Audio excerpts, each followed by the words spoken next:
Le psaume qui sous-tend notre prière de ce 2 avril 2025 est le psaume 145. Ton règne est éternel. Ton règne est éternel. Plusieurs thèmes sont développés dans cette louange incessante. Les actes puissants de l'Éternel, la magnificence glorieuse de sa majesté, sa grandeur, sa bonté et sa justice, les soins qu'il prend des faibles, les réponses qu'il donne aux désirs des gens qui vivent dans la précarité, la protection dont il entoure ceux qu'il aime. Son règne est éternel. Voilà les différents thèmes qui sont développés dans ce psaume, le psaume 145. Alors, ces différents sujets de louange seront les motifs des joies et du règne à venir. Une génération les racontera à l'autre génération.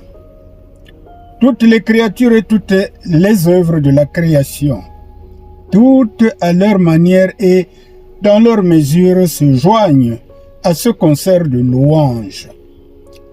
Les saints ou les hommes droits reçoivent cette louange de la bouche du Seigneur et l'enseignent à d'autres.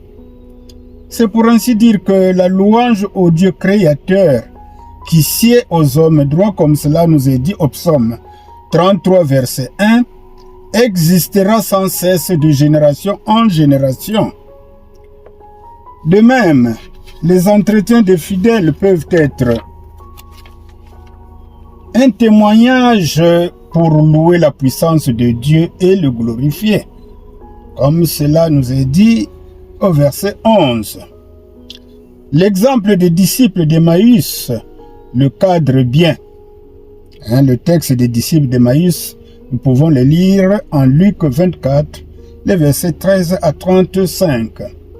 En conséquence, toute église chrétienne authentique exalte sans relâche le nom du Seigneur par des actions de grâce en chantant sa grandeur, sa puissance, sa justice, sa bonté et sa miséricorde.